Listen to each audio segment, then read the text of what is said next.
importante falar que hoje em dia a introdução alimentar é feita só aos 6 meses, tá? A gente não começa a alimentação com 4, 5 meses, como começava lá 10, 20 anos atrás. Por quê? Porque a gente viu que o desenvolvimento da criança, neurológico, para ela sentar, ela segurar o tronco, sustentar o tronco, ele ocorre a partir do 6º mês.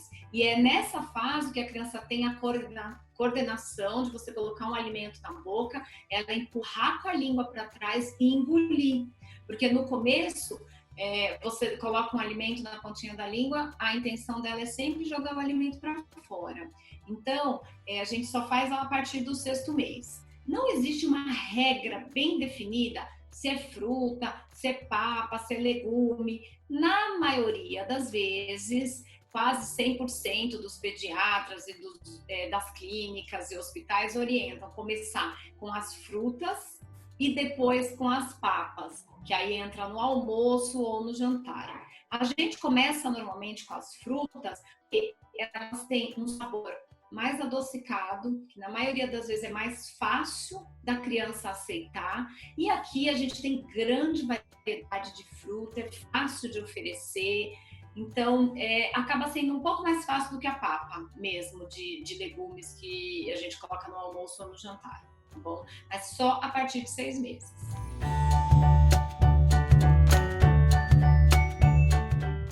A gente chama de sinais de prontidão, que a criança está pronta para introdução alimentar. Então, o primeiro mais importante é a posição ereta do tronco, então é o fato dela sentar sozinha. Você deixa ela sentada, ela não cai para frente, ela fica quietinha, sentada.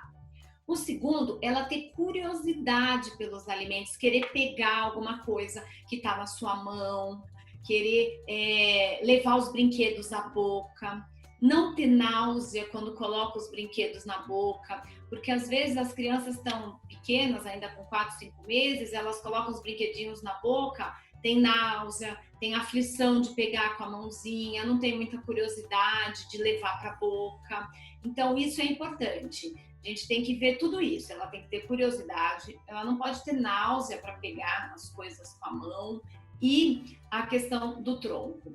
Um outro fator importante para reparar é a língua.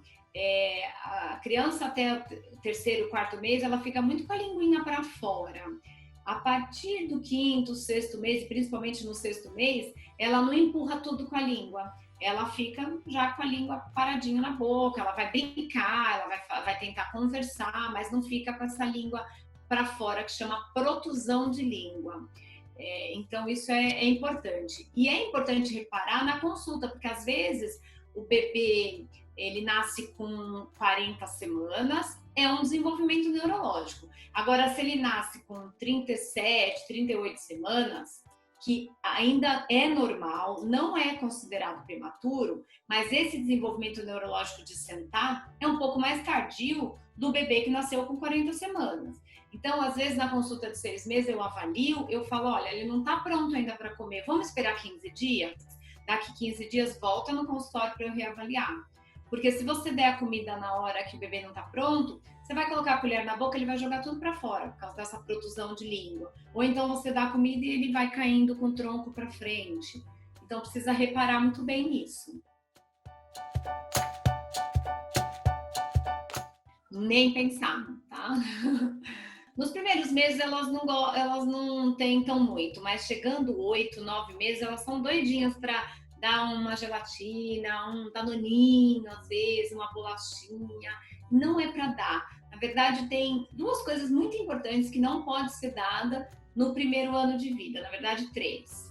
Você não pode colocar sal nos alimentos, porque o rim do bebê é imaturo, ele não consegue fazer a filtração desse sódio, pode acumular o sódio e facilitar ele ter uma hipertensão arterial, quer dizer, uma pressão alta. Então, a gente não coloca sal no primeiro ano de vida. O segundo item que não pode colocar na comida do bebê é açúcar. Então, a fruta, às vezes aquela fruta tá meio azedinha, a mãe coloca um pouquinho de açúcar. Não pode. Nem mel. O mel é só depois de 1 ano e preferencialmente depois de 2 anos. Por quê? Porque a gente tem que imaginar que o paladar do bebê é neutro. Ele só mamou leite ou leite materno, ou fórmula infantil até 6 meses. E aí, é a nossa cabeça dizendo, ele não vai querer essa abacaxi que tá azeda, ou essa laranja que tá azeda. Eu vou dar uma banana docinha. Mas a gente não sabe. Às vezes aquela criança gosta de coisinha azeda, de amargo, de doce. Então, a gente tem que testar todos os alimentos. Eu falo que no primeiro ano de vida é uma janela de oportunidade para a mãe oferecer todas as frutas, legumes, verduras, grãos, proteínas, sem sal e sem açúcar, para a gente estimular um paladar diversificado e o mais saudável possível. E aí o terceiro item que não pode ser dado até 1 ano de vida é o leite de vaca. Porque o leite de vaca ele tem uma proteína grande que pode causar alergia a essa proteína em determinadas crianças. Ele não é estruturalmente equilibrado para a nutrição dos bebês. Então, leite de vaca e derivados. Então, a gente não usa manteiga, leite, creme de leite, queijo, iogurte antes de 1 ano de idade. Então, sal, açúcar e leite e derivados. Bom, nada disso antes de 1 ano. Então, hoje em dia a gente viu que é melhor a gente começar já amassado e nunca bater, né, com esses utensílios domésticos de mix ou liquidificador. O amassado no início é bem amassado mesmo, é uma consistência de purê. Então você vai pegar o legume, a batata, a cenoura, vai amassar bem, vai ficar que nem um purezinho.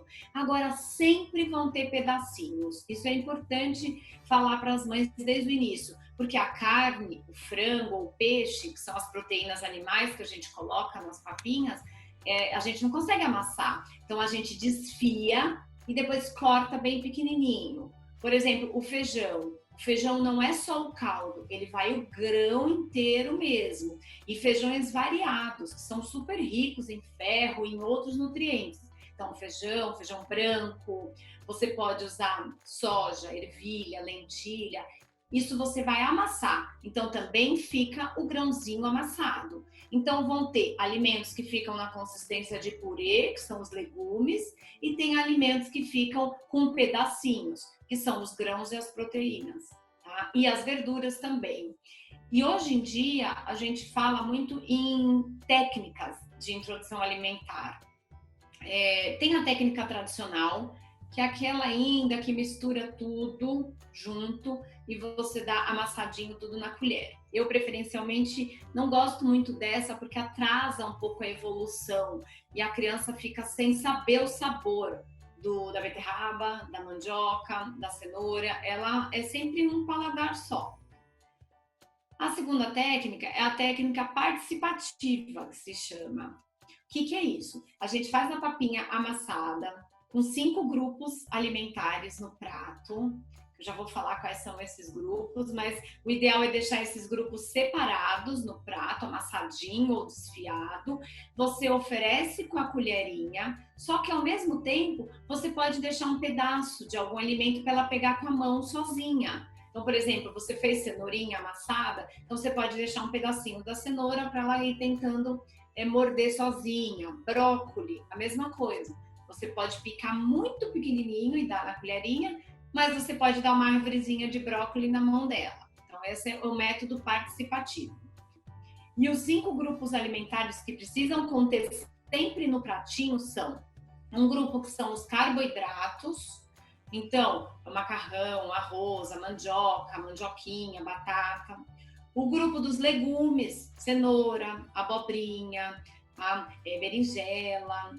O grupo das proteínas, então pode ser tanto proteína animal, como a carne vermelha, carne branca, peixe, o ovo também. O grupo das leguminosas, ou os grãos, que são os feijões. E o grupo das hortaliças, que é uma folha. Então você pode pôr couve, escarola, espinafre, bem refogadinha e picada bem pequenininha, que aí ela não vai engasgar e não tem problema nenhum. Aí fica o prato bem completo.